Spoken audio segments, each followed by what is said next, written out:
I'm gonna look up a couple things while you.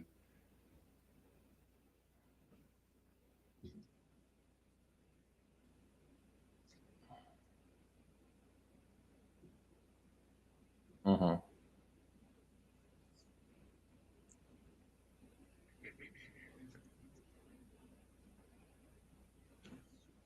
We're live. when it goes up for sale. And I can tell you why, but that's going to be a long story.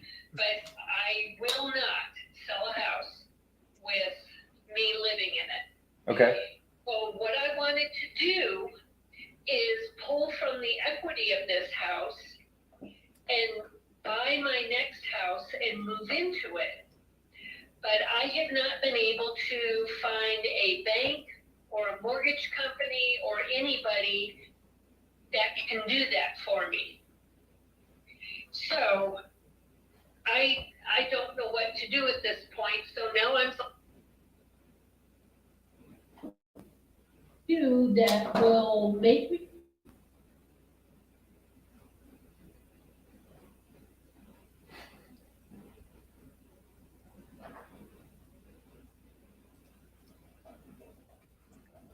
We can't hear you now.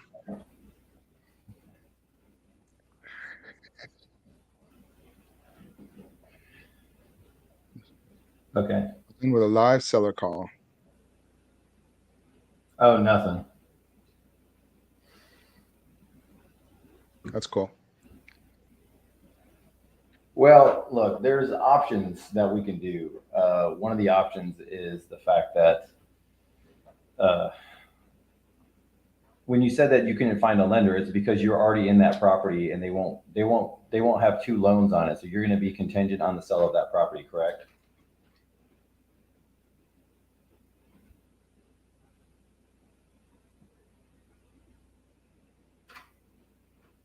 Right. Okay. So what do you owe on this property then? Okay. So that makes sense. A lot more because I thought you said that there's a loan on the property. Okay. Got it. All right. So there's a couple strategies that we do, and I know you've called us through. I guess one of our, whether you referred to me or you called one of our sources. Um, Typically, we're cash buyers, or we do creative strategies to help people out of situations. So uh, this is kind of like one of those creative situations. So what you could do is just sell it cash and not list it if that's what you're saying, and you don't want to put a property on the market with you living in it. All right. So typically, if that happens, just to let you know, you're not going to get market value on the property.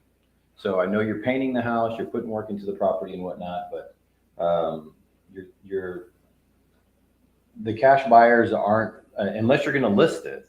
If you go through the listing process, there might be some cash buyers out there, and I still have to go through and see, what you're looking at getting for the property, or what's possible for you to get for the property. Do you have an idea of what you want?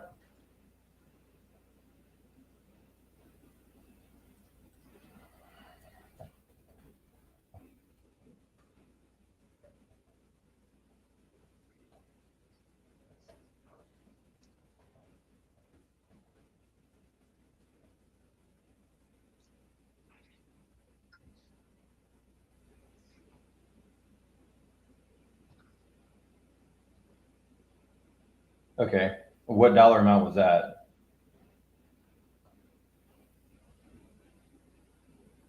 Okay. Okay, so 505 to 515. Okay.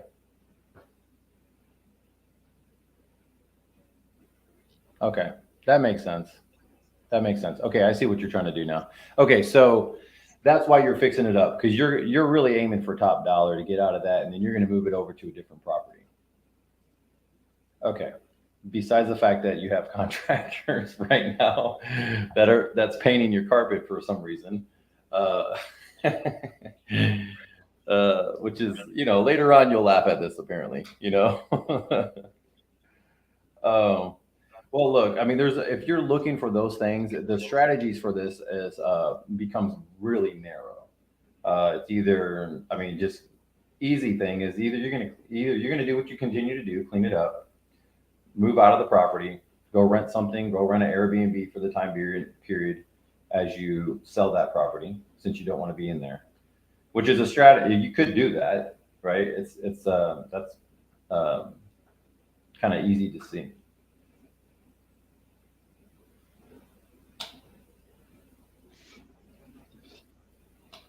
Okay, so here's a question for you. I have to just ask you straight.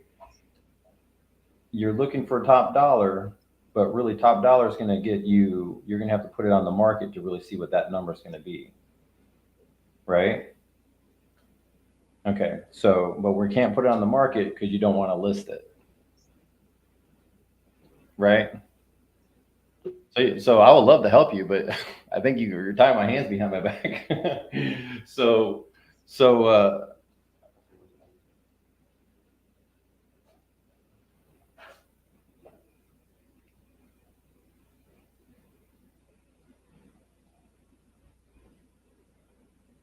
mhm,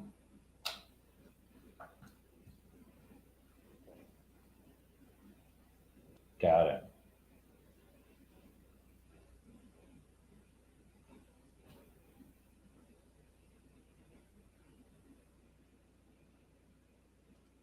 Oh oh yeah. No, we don't want to do that to the pets. That's no. If you want to, yeah, no.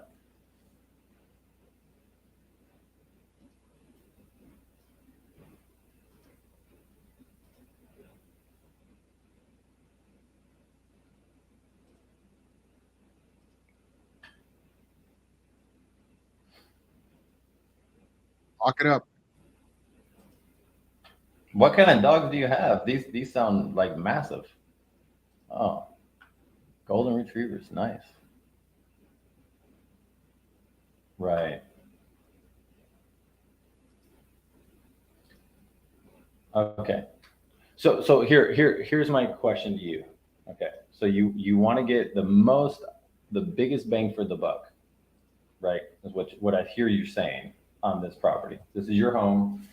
Now you have dogs in there, and they live there. This is their home, and I'm guessing you're not going to move them around to show the property, right? Right. Okay. Got it. And that makes it a little bit more complicated for sure. I mean, we've done properties like that before, and it just makes it a lot tougher to get the idea of putting it on the market is to get the broadest reach possible. All right. It's literally across the nation. People can see your property and say, this is something I'd be looking to buy and move my family into. Because I think that's the goal, right? So now you have that situation, but we're really pulling that now. Now you're kind of limiting your buyer pool by saying, okay, but it can only be during certain times and certain stuff. I've seen it happen before, and it's just we're not in that same strong market as we were before, where people would just be happy to do it. Where you just have multiple buyers coming through. So there's other strategies you can do if you want to get that top dollar. Now, here's the other thing. Um, in the 500 plus price range, you really want to have a bigger pool of people to be looking at your property. You know, you have some 400s in your neighborhood, some 450s, 460s, um, low end 380s, and then I I get it. So what kind of person is going to buy your house? That's the question. Is it going to be a small family or a big family?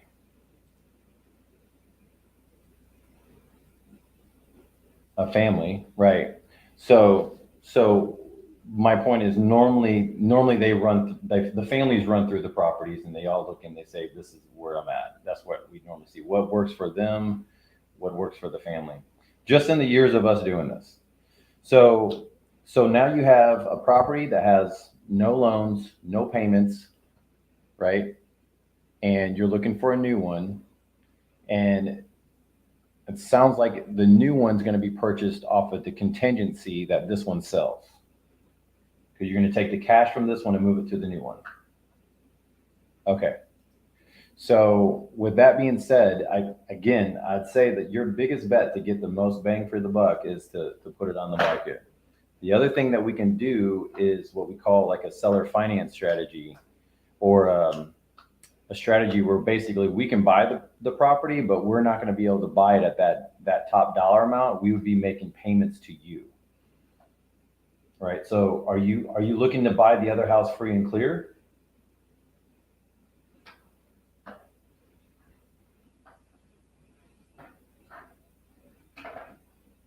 Mm-hmm.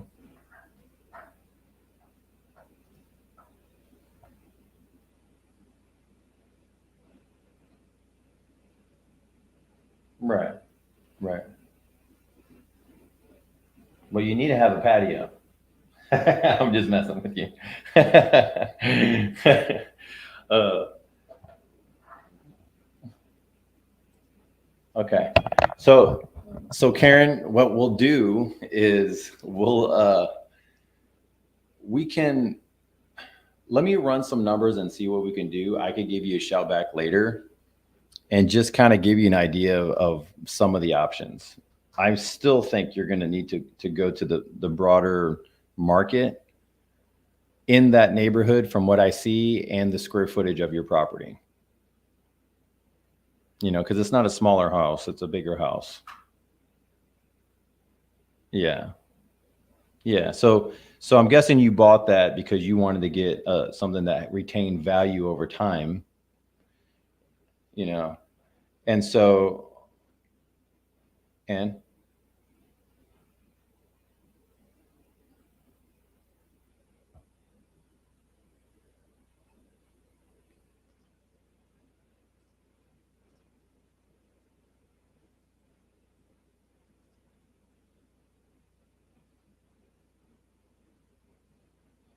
hmm,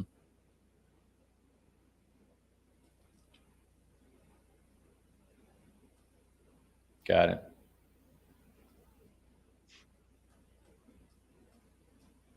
Right.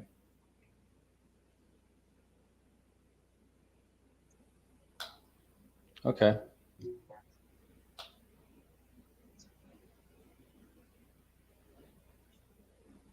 And you already have people helping you look through all this?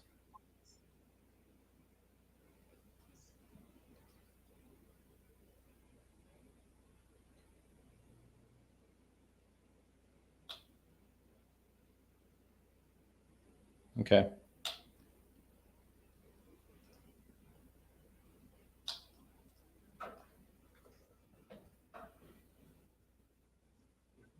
Got it.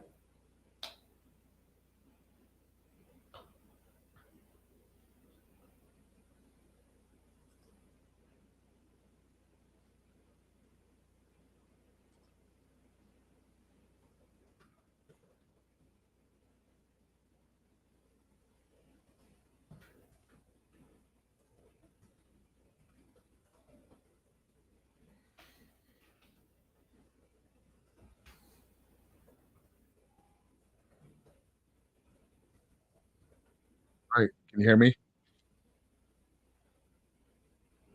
All right. Yeah.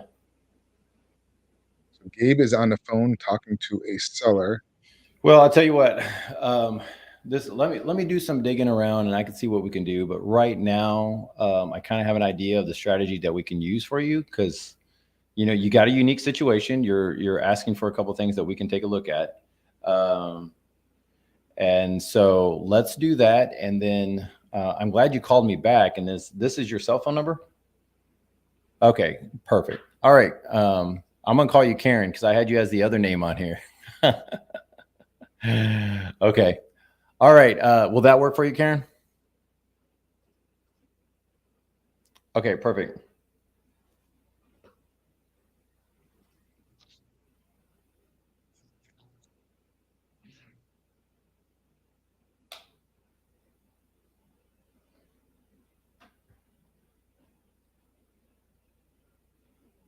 So you don't want to live in the house when it goes up for sale. How do you plan on selling the property? How do you want to sell the property?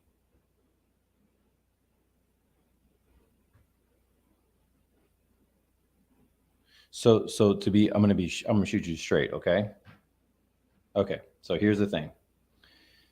You live in the property right now, and somehow buyers have to go and take a look at the property to see if it fits them, including me. Somebody has to take a look, right?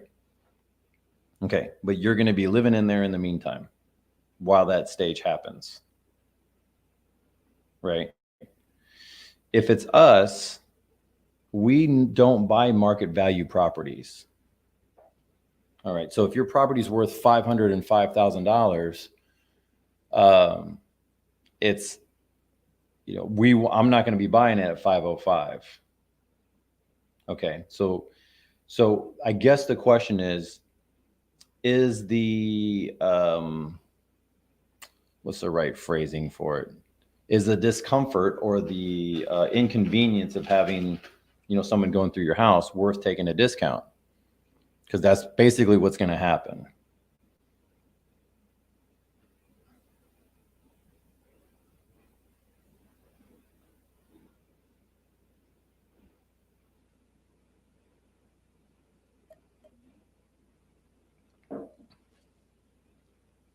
Right.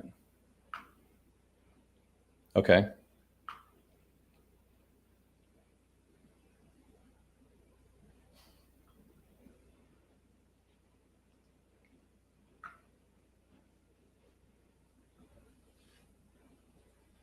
Yeah. So what we do is we back into it. So let's say if the house is worth 505, we have to take off a lot of those expenses off the top because we're coming up with the money anyways.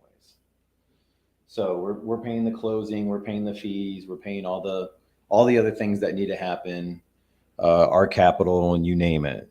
So yeah, we're going to be hitting we're going to be in the 400. And I don't know what your house looks like either. I'm guessing it's in pretty good shape just by talking to you. Right.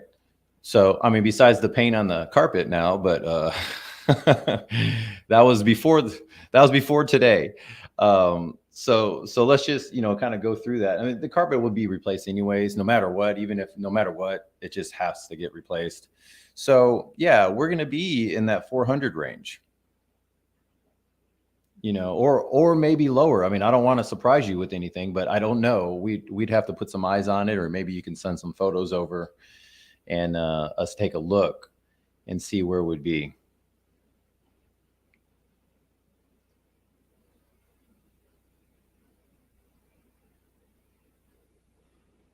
Yes.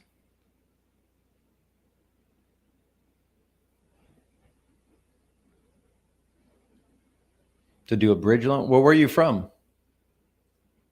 Up north where? Up north where? Okay. I'm from Michigan. That's why when someone says up north, I ask them where. Mm-hmm. Yeah.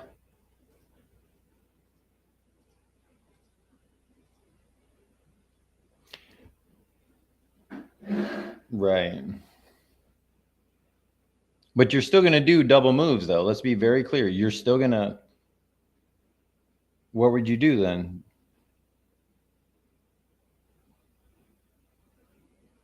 Right. And then you want to move it to the new house. Got it.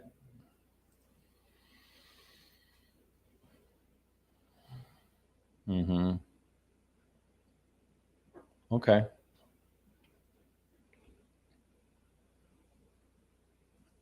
Right.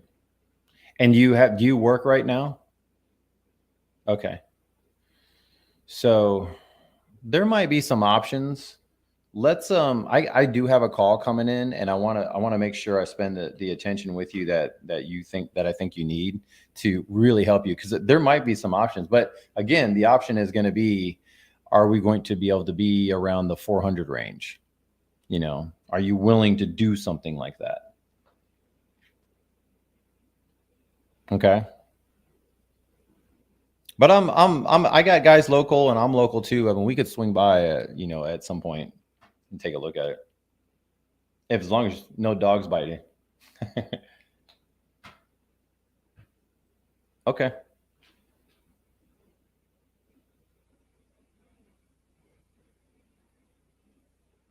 Okay. Okay. Well, thanks a lot, Karen. I'll call you later. All right. Thanks. Bye.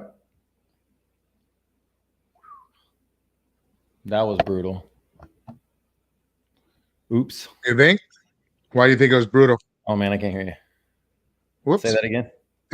Testing now. Can you hear me now? Yeah. 1, 2, 3. So for those who are watching this,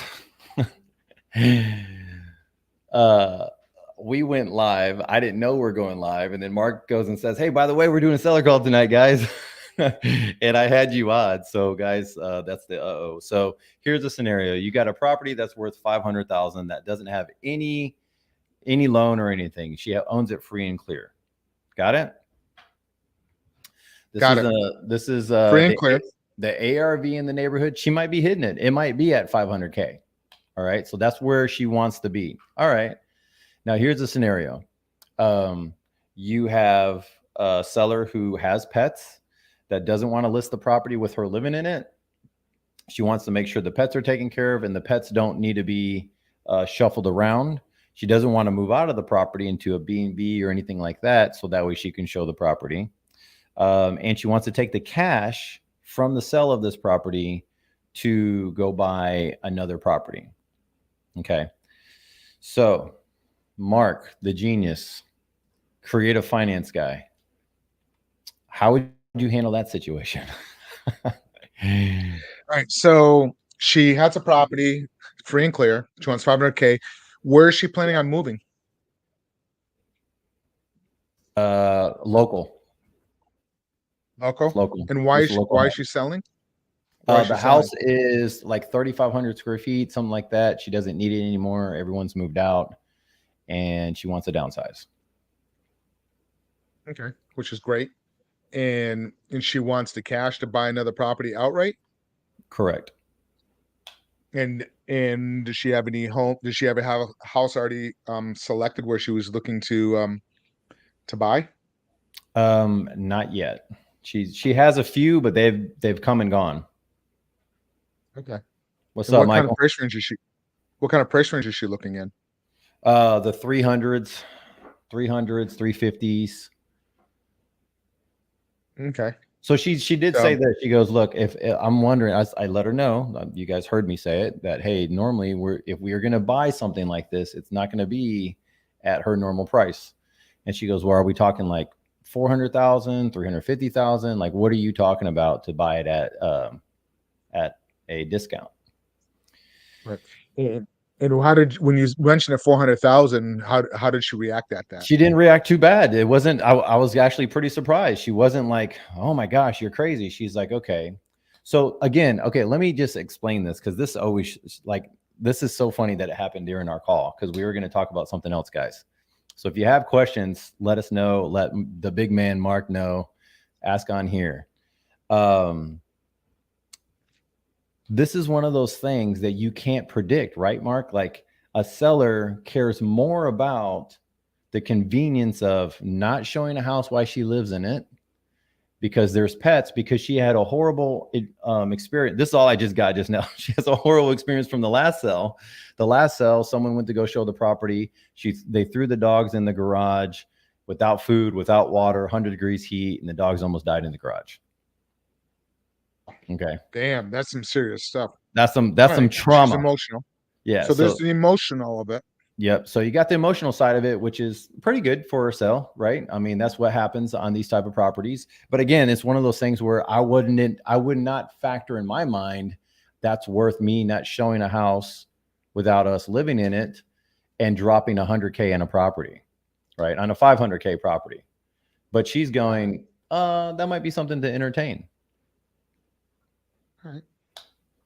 So what are some of the options on something like that? Or is this one of those deals, Mark, where you just go, okay, we can't do creative financing on something like this? I mean, you could do it, but especially when the rates are low, you could do this one really easy. Just refinance it and Mhm. take some cash out and use that cash to put down on the other property. That's one way. You can still do it if you run your numbers, and just do it on run your numbers and do like a 5-year term, or if the arms like the 2-year or 5-year adjustables work, but they're pretty close to the 30-year. But back in the day, not too long ago, where your arms were lower than the other one, so you can kind of bring it down. I remember doing one back when the interest rates were at 7.5. I could do a 5-year arm on it at I'm sorry, a 2-year arm starting at 5%. So that helped a little bit in the payment. So you could offer that one. You just got to run your numbers, like run it at a 7.5%, like at 300,000. What the payment would be, give her that capital, Okay. and then you take over and make the payment. Say, hey, I'll make the payments on your behalf on the 20th of every month. I'll go ahead and send that payment directly to the lender on your behalf. So that's one option. But it sounds like to me the cash option is probably the best way of going. Just you go in there buying, negotiating it, just getting it down, and she's more worried about the convenience and she's willing to pay it. What are your Right. thoughts? Yeah, I think so. I mean, in this type of property, just looking at the numbers, I think 500 is on the very high side. It's looking decked out. She could probably list it at that. I'm not sure it's going to sell like that in this market. I think that it would probably sell between 470, probably will be the number that it actually gets closed at. And that means that we would definitely need to come in around like the 300s to 350 if we wanted to go cash. She already told me, and she's about to send me some photos of what it looks like, but she already told me she has a painter on the inside, stuff like that she's been getting it ready to sell. So that's pretty much the option. Look, she was talking about doing a bridge loan. And one of the things I was thinking of, like, if this was my property, is I would just, if I needed the cash to go close on another property, you could just pull a HELOC against the property. Right. And then Correct. you just take Yep. the HELOC money to go roll it over, and then you move into the new house, and then you clean up the rest of the old house, fix it up, and then sell it on the market. That's the strategy. It's really the one you probably should do. So do we got any more questions for tonight? Or are we hitting some seller financing stuff? I mean, I would honestly, if she's worried about the dog thing, I mean, she should just do an open house open a house on a Saturday and just take the animals out of the property. That's probably the best. That's what I would probably do if I was a Right. seller. But if you're a realtor, that could be an option just to get the listing. That is an option. Yeah. Or you could also do it as a novation agreement too. Negotiate, something down and offer, some money to take, have somebody come and help her and take the dogs out of the property while you're doing something for a day. That's another option. Like, hey, you know what? Why don't we, pay some money and bring. How many animals does she have? 2. I heard the dog, the golden retriever, right? Yeah, golden retriever, 2 golden retrievers. So, again, there's a problem there, right? And her problem is she's worried about her animals. Us being creative, how do we come up with an idea to be creative to help her out, and then we can make some money along the way? Right. So that's kind of the thought process. So I think this is a great idea. I I think there's a strategy here where I could help her list the property. I could list the property. I could help her with the dog situation. Right. Obviously, the dog will not be put in kennels. She told me the dog does not. So it's like take a long walk at the park type of a situation. Yeah. Right. Have a dog walker come while they're showing an open house, that period, and just have. Good news is the weather's changing over here, so it's looking really good. And the other side that people need to see, like all of us, is that the sellers are moving into what they call holiday season. For those who are new, holiday season eventually everything comes to a standstill. Now, you can still close on properties. Just know that when you close on properties, you probably already contracted it out a month ago. All right. You didn't contract this thing 3 weeks ago or 2 weeks ago, or like once that holiday break starts happening, people start going, this is a lot going on. Let me just pause. Now, have I contracted a house on a holiday? Yes, I've contracted on New Year's Day. I've contracted in between that break. I contracted. Yes, we've done those things.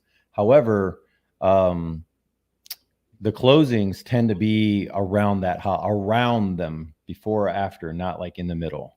It's just a lot going on, and we're Americans. We love our holidays. Actually, I got to tell you something. For several years in a row, December has been one of my best months because investors are taking a holiday off themselves too. I've had some For incredible contracting, it's your months in best month. December. For getting deals under contract, right? I've Yeah. had some great months, you know, Yeah, you really can good still get months them on under it. 'Cause contract during the month, but as far as the actual closings, it's almost. I've done that too. I've done that too, you know, I because have, for like we all have, yeah, but what I'm saying though is that oftentimes what I've seen people do is push really hard to try to get those closings, and basically they're just waiting around for phone calls. They don't take their vacations, they don't take their breaks, they don't take their and you're waiting for one phone call from a title company that has one person in the office, because everybody else is going to the parties and everything else. You just got to take those things into consideration. If you're expecting for the same speed you get right now, you got to make sure you're on your title company. And there are some out there. We have one that's like that. Majority of them are not going to be Johnny on the spot, right? But we prepare them beforehand. I'll tell them, I'm like, listen, this thing has to close. So who's going to be around? I'll ask the question, like, who's going to be in the office this, this holiday, but anyways, we're starting to get a lot of those. Mark, is the hey, I wanted to get this thing done before the holiday. I got one today. It's a 50K spread that we'll get. But they're like, well, what we're doing is just getting it locked up before all of this stuff, so that way we can start working on the paperwork and get it knocked out. But she did mention on the phone call, I might just want to wait till the holidays are over. And I'm like, man, so you're just going to start hearing it a little bit more. You just got to learn how to maneuver around that. lock them up. I lock them up. If they want for the holiday, you'll lock up the contract. Like Yeah. literally, at 6 p.m. my time, Eastern Standard, you and I were talking, and I actually jumped on a Zoom call with one of my members and with a seller, really nice guy. This seller was super cool, really good guy. And he had some concerns, and we just addressed them because we're doing an agreement for deed on this particular one, and we put it into a trust, and he has some questions about how it works when we put properties into a trust and everything. So, and it works well. So he said the biggest thing for him was like, when's he moving? Right? He's like, oh my God, be ready in 30 days to move. And I said, well, what we'll do is we'll go ahead and do the contract 60 days out. We'll go ahead and put on the contract that will be on 12/10/2023, closing on or before the due date to make him feel good. And then our capital is allocated for that asset, and it gives us time to opportunity to kind of find our tenant buyer or whoever we're putting into the property, our exit strategy. So it worked out really well, and the guy's really good. And the whole conversation, I would say about only 20% of it was only talking about the deal, and everything else, 80% was really getting to know the guy, because this is going to be a marriage. You know what I mean? We're going to be, it's going to be a 5-year term with this guy. So it's going to be like a marriage with the seller. So worked really well. So you want to build a rapport. So besides, us, convincing the seller to make sure they're in good hands with us to handle the property and make sure they're getting payment.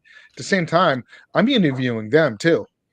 I want to make sure they're going to be easy to deal with, and I'm not going to have headaches and everything. I've actually fired a seller before. I'm like, dude, I'm not closing on this. Actually, we had one not too long ago. This girl was, I get it. I get it. Yeah. Yeah. So we're talking about creative strategies. We're in the creative strategy group on doing it just all different ways. And so we just happened to get a phone call come in where the seller, just one of those situations that I think that a lot of newer folks run into these. I mean, I'm experienced and I run into these things. You don't get to choose who calls in, right? And who you want to deal with.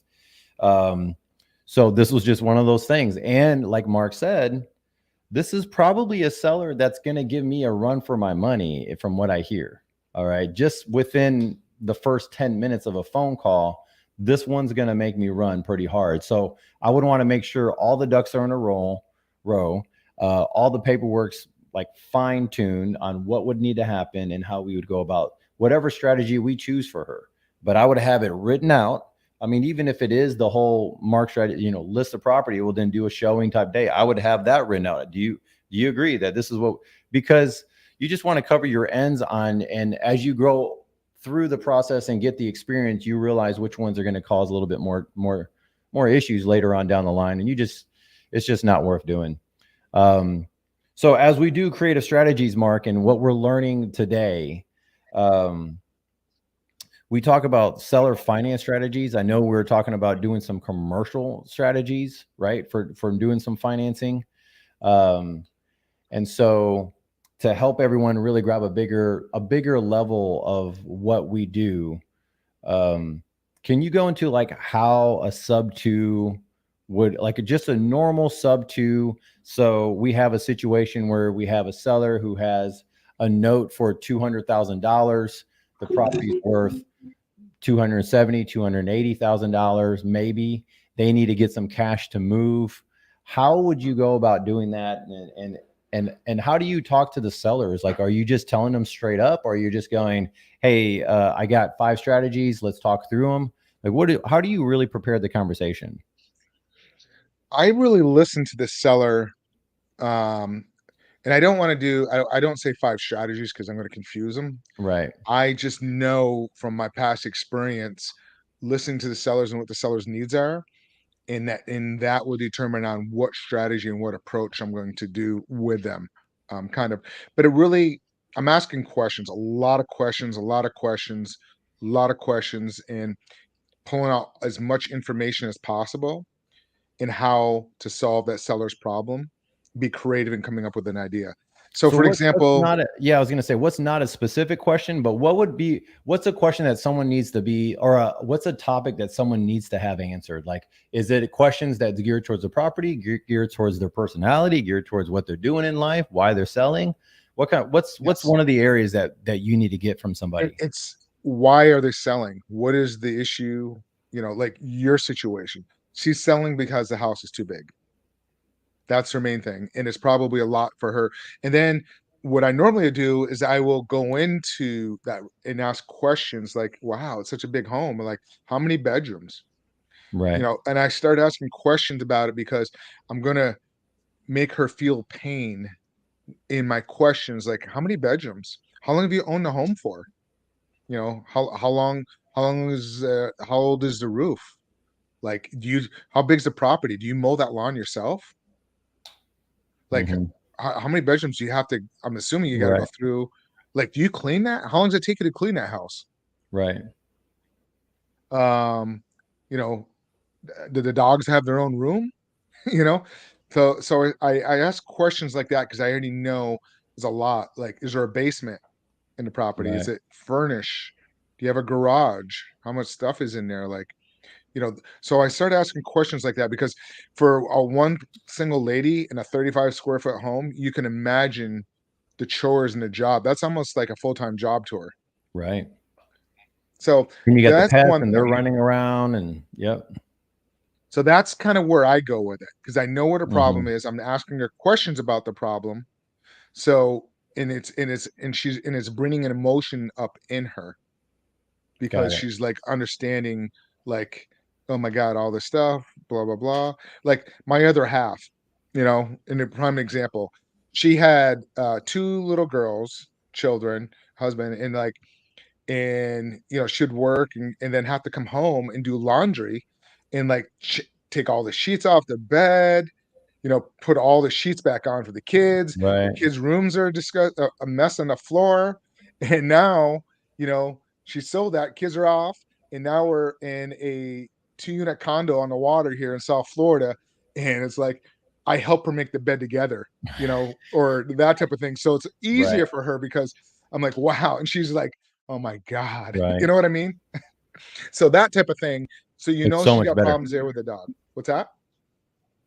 Right. No, you're right. It's so much better. And so that's one of the things you go over is basically you're not trying to like really pinpoint the pain. What you're doing is you're just having a conversation with them around the topic of why they're selling. Now, guys, look, not every phone call you're doing this on the first call. Okay. If you're really good, you can get it all on the first call. Right. But sometimes it's like, okay, well, figure out what's going on. Okay. And then you're popping back in it at a different time. But if you're really good, you should be able to just knock this stuff out to see where in the gauge, where in the funnel are they at? Are they just making feelers? This lady's kind of doing a little bit of feelers, seeing what they're at. They had already had some people out at the house before. Or is it something where, which we have a couple of them recently, where they're looking to sell, you're on the phone with them and they're like, I want to move on. This is what's going on with my property. This is what I need to do. Almost telling you their motivation without you even asking, right? And then in that situation, when someone's just kind of being an open book with you, Mark, are you, what normally happens next? Like, when do you get to that point? And I think this is that ultimate catch of, I think I see with a lot of newer folks of, when do I start asking them about how much they owe? When's their monthly payment? All those things, instead of just like hammering right away. Okay, what is it? What's your monthly payment? Where are you at? What are you doing? You're kind of building a rapport first, right? Absolutely. And just like what Michael's saying there, motivation, when, and she said that to you, what's her timeline? Did she give you a timeline? Yeah, before the holidays. Yep. And my guy did the same thing. He said around 30 to 45 days. That's a timeline. To Right. condition, what did she mention the condition of the building? It's in good shape. Property? Basic shape. Yep. And same with this guy. He said it's in good shape as well. We saw photos. Price, she talked about the price. Yeah, with us, with our seller, we gave him exactly the terms he wanted because it worked for us. And it's all about rapport. It's really about rapport. And then at that point, when I start getting into it, we just start coming up with options like, hey, like in your situation, this guy's situation, we're only putting 20K down on ours, and we're doing a seller finance or agreement for deed actually, because he has a mortgage on the property. He's not financial distress, so I didn't even bother pitching subject to, because sellers that are not financially distressed and you pitch a subject to, they're going to look at you like you're out of your mind, that type of thing. However, in Texas with you guys, you can't do these other strategies. Your only option is subject to. So you have a little bit more of advantage because the seller is like, hey, these are the only options here. And you guys are known down there, but in other states, they can't do subject to on that stuff. Right. So that's kind of what we did. That's kind of the direction what we did on ours. So then we just talked to him like, hey, what if I can give you your price, what you wanted in this one, but then like if, say, hey, one of the questions I do ask before I get to that point is, if you can't sell the property, what are you going to end up doing? Yeah. And I just shut up. And this guy, he said, well, I got to move back because I want to be closer to family and stuff. So he wants to move to Pocono. So he goes, I'll just rent it. And they're like, okay, what would you want to rent it for? The guy said, $2,000 a month. So, and we ran it and said, okay, what if we do an agreement? Well, we take care of the maintenance and repairs, pay you $2,000 a month, and we sign everything and we go ahead and close, but everything sits in escrow for 5 years. And the guy was perfectly fine. So the only thing that we had the condition on that one was the timeline. So we gave him everything he wanted, the price, because I'm willing to pay fair market price as long as they're willing to give me terms. Right. But I need the cash flow. I need to make sure the monthly payment works. If the monthly payment doesn't work, then it's not going to work. So what does that look like? What does the cash flow look like? Does the cash flow is, I mean, it's deal per deal for those who don't know. I mean, if you're looking in the higher price range, you want to cash flow more than $200 a month, right? So that's pretty much where we're at, right? So what kind of cash flow are we talking about on this one? $500 to $600 a month on the one I just went over. So we can get about $2,500, $2,600 a month. And so it's a 3-2 with a mother-in-law suite next door with a 1-1 that is being rent for $700 a month. Wow. So somebody's so gonna, part of this package? It's in it. So we're gonna end up wrapping it. So our end buyer, we could technically probably get even a little bit more because they're gonna get $700 a month coming off of it. Wow. Yep. And it's the person's in a lease. So it's like, okay, so we're going to just make sure in our wrap agreement that they can't evict that person. That person's got to stay there for freaking a year. Awesome strategy, Mark. That's awesome. Yep. So we're putting in there, if they want the people out, they got to pay the person to leave $9,000 plus moving expenses, the tenant that's in there. Cause that was his other concern. That was his Okay. concern. Okay, that's cool. Cool. All right, man. So we have what we're talking to sellers about, guys, on this call. Obviously, you heard one of mine that was kind of like a on the Johnny on the spot. Wasn't really expecting. All right, which I thought was funny. And then just to go, lo and behold, it was a seller that was every bit of her name, and that's just a funny joke for those who don't know. That's what it is. So what else are we going over? So we did that. We went over the different the how we're talking to them. We're going over when do we drop that line of, hey, how much do you owe on the property, and or so how much debt is left on the property, or you're going, oh, okay, so you're still making payments, stuff like that, where they, oh yeah, okay, and it kind of segues. Then the conversation starts shifting towards, they can feel it, you can feel it, the money conversation starts coming into it. Oh, okay, so what does that payment look like, or what does that payment look like, or the inflection. So usually I said, voice. hey, yeah. Usually what I say is like, hey, I'm assuming, just like your conversation came up, how did it come up with that? You knew she didn't have a mortgage on it. I go, oh, okay, so it's paid off. And she's like, Yep. And she actually told me, yeah, she's like, yeah, it is paid off. So there you go. Yeah. So I go into it. I it's paid said, off. is there a mortgage that's going to be paid off? That's how Right. I go into it, just like that. Right. Is there a mortgage that's going to be paid off? Mm-hmm. So it's the same thing. Yeah. But then I usually can find out a little bit. So I kind of can gauge how long, when I'm asking questions, how long you've been in the property. So I kind of use that as a gauge. Like, I think if there's going to be a mortgage on it or not. So I said, hey, is there going to be, I'd say, is there a mortgage going to be paid off, on something like that. Mm-hmm. But sometimes I wait until like I talk, they'd be willing to rent to own and stuff like that in the numbers before I kind of go there and ask questions about it. Because if I can tailor around what they want, then the rest of it, I just kind of go backwards. So I don't really care so much about it as long as my numbers work. And then I'll just kind of start asking those questions like, so, all right.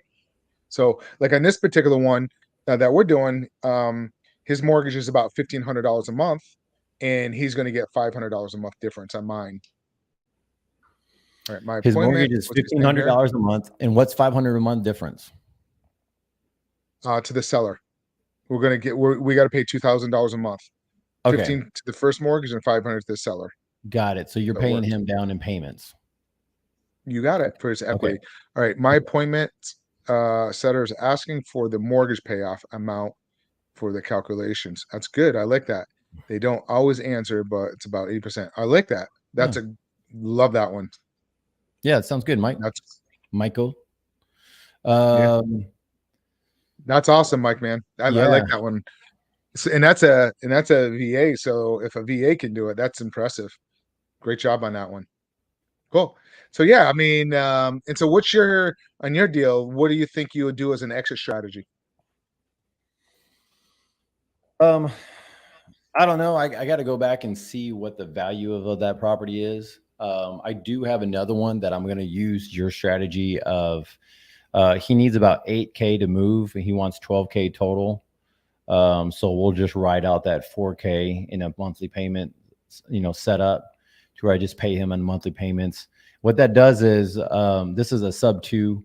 And so it just lowers the amount that I pay up front. It's only $4,000 difference. But on this one, I don't want to come up with that $12,000 just because I could pay $12,000. So one of the things I realized from you, Mark, and just the creativity of saying, how do you stay in this thing the longest for those who are looking to do creative financing? You got to come up with some cool strategies. You got to learn how to spread out that dollar. If you're just looking at cash in, cash out, I know a lot of good guys who do that. And they operate differently. Maybe they have a working spouse, right? Maybe they have some other things going on, or they do a bunch of flips, or maybe they have other income streams. That's great. If you're looking at this thing of going, okay, I want to be able to work on different strategies, hone my skills down, get good at this, and make your dollar stretch. I love a lot of stuff that Mark comes up with, and he gives me ideas and stuff. So I'll pay $8,000 for this property, $1,650 a month right now. I could get close to $2,000 a month on rent. Okay. So I'm just going to take it over. $8,000, take over the payment. I'm pretty much going to do a seller finance strategy on it. And the strategy is going to get me about 25K down. So once we close, I'll go and get that 12 or that 8K back. And I'm still, finishing out the payments. Now, seller finance strategy on this one is going to take every bit of 2 months because he has to exit the property. He's still going to be in it for a couple of weeks. Then we got to market the property, do the RMLOs, work through that whole process, and then get somebody in there. How long does it normally take you, Mark, to do those? It's about the same. It's about the same. That's why we said to him on ours, it's the same thing. He wanted to kind of do 30 days. And I kind of wanted to push it back a little bit more because it gives us more time. So we're not exposed so long for the capital, if that makes sense. Right. So that's kind of the same thing. What we would definitely close this soon, but I didn't want to put him under pressure. And so we told him it'll be a moving target. We'll work with you. We're constant in communication. And again, that gives us enough time to go out there and, like you said, start marketing the property. We put people into our program. That's kind of what we do. Right. Because they want to become owners on that. You said something a second ago. Oh, shoot, I should have wrote it down. You said something really good, and I wanted to point out a second ago. But the other thing is you said about stretching the dollar and being creative. I did one not too long ago where the property needed like $71,000, and wasn't a whole lot of money to be able to stay in the middle for the cash flow, and so it really wasn't worth it. But there was a deal there, so I was just going to assign it for $15,000. All right, do an assignment, and then the seller wanted $10,000 down too. So it was going to be pretty hefty. 71,000 plus my 15, plus the seller wanted his down payment. Right. So we got a buyer, and the buyer had some money, but the down payment just did not make sense, with all of it. So what we ended up doing is, to make the deal work, I was going to have to drop my fee down to like $4,500. Okay. And I'm like, I'm not going to do that. This is what I'll do. I will take my assignment fee. I'm going to bump it to $30,000. And you can pay me over 5 years at a 9% rate. In the first 6 months, no payments. So you can put all the money into the property. And then I did the same thing with the seller. The seller got his $10,000 down, and the buyer didn't have to make payments to the seller for the first 6 months. Perfect. So we ended up doing the deal that way, structuring it. So I'm going to get about $42,000 instead of only $4,500. Boom. See, this is over the cool stuff of stretching the dollar, guys. I mean, this is the really cool stuff of different strategies that you can do. We're doing multiple note strategies right now. And I was talking to Mark about some of the stuff we're doing with some of our normal properties that we have. Yeah, you were talking about a couple of yours. That was a good one. Yeah, just simple stuff of moving things around. So, for instance, we got one where we'll probably borrow. I mean, let's just say you have a neighbor, Mark, that's like, I got 50K to put to work. We've been best friends for a couple of years, and I got 50K. Can you put it to work? And you're like, yeah, I got some properties all the time. So with that, knowing that you can acquire property for what, 12, 15 grand, right? You can essentially buy close to 3 properties with that dollar amount, with $50,000, right? So what do you do? So you got $50,000, you have 3 different types of properties, you get that money, all right? Let's say if it's even at 12%, 13%, 14%. But what it did was give you the working capital to go and acquire properties. And this is really good for those people who don't have the working capital up front. You can say, hey, look, I'm going to acquire this property. You got to make sure it's a good seller finance, right? Or something that you're going to get that cash back on. So now you acquire the property. It costs 15 grand. So you pay the seller some of the funds. You take over the sub 2, right, Mark? All right. Now you're taking over the sub 2. And what are you doing next? Now you're positioning it for a rental, or positioning it for seller finance, a wrap? Yep. I don't want to be a landlord. I always like to, I will on multifamily stuff, but single family residential, I don't want to be a landlord. So Mark's wrapping it, or he does a lease option, or different strategies where he's out of the picture. But there's normally upfront cash that's given back to Mark, right? From that end buyer, that end the person who's Correct. living in the dwelling. Whether it could be basically the end buyer. So that could be anywhere from, again, 15,000 up to 25, 30,000, depending on the property. And so now he gets that 30 grand. He pays off the original note that he borrowed from his buddy, pays him his money back, and then Mark pockets the 15 as working capital for the next project. Right, Mark? But you can also, that's just one strategy, but you can also, if you don't have the capital and you don't have the neighbor to borrow money, you can lock some of these up dirt cheap. Like I locked one up for $100 and I locked it for $100 to contract because they had a tenant in the property, and it allowed me to market, and I didn't have to close for 60 days.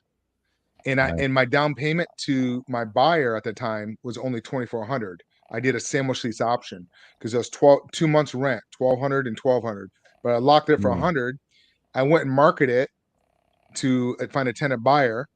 The rent to my tenant buyer is $1,500 a month, and they gave me first month, last month in security, plus 3% of the fee down. So I got a little bit more than $11,000 down from my end buyer. And out of that, I had to give 2,400 to my seller, and I got made roughly about, I think, what, 8,600 somewhere on that deal when I was all said and done. Nice. And I only cost me $100 to lock that thing up. That's cool. You know, That's cool. We got can one do right that. now that someone like one of our JV partners sent us a deal, and there's an old or not an old, but a family member is in the home that doesn't want to leave the property, right? And so everybody's scared of this thing. No one wants to acquire it, but it's a decent deal. It's nothing that's crazy, but it's a decent deal. And listening to what you're saying is that it's an option for us to go in and say, oh, you know what? Well, let's lock it up. But let's put a different timeline on it, right? Instead of a timeline of let's just go and buy it right now. Let's lock it up. Let's go through, and I'll help go through all the stuff, but this is what I'm going to acquire it at, obviously at a discount because I got to go through all the legal matters. And then I'll work through the process of getting the person evicted, or not evicted, but getting rid of the squatter, doing all that jazz, which could take 60 days, could take 90 days, but at least my money's not just waiting. Right. And that's one of the things is just, you don't want your money just paying out interest on something that you're not cash flowing on. That's not a wise investment. But learning these strategies, guys, is really fun.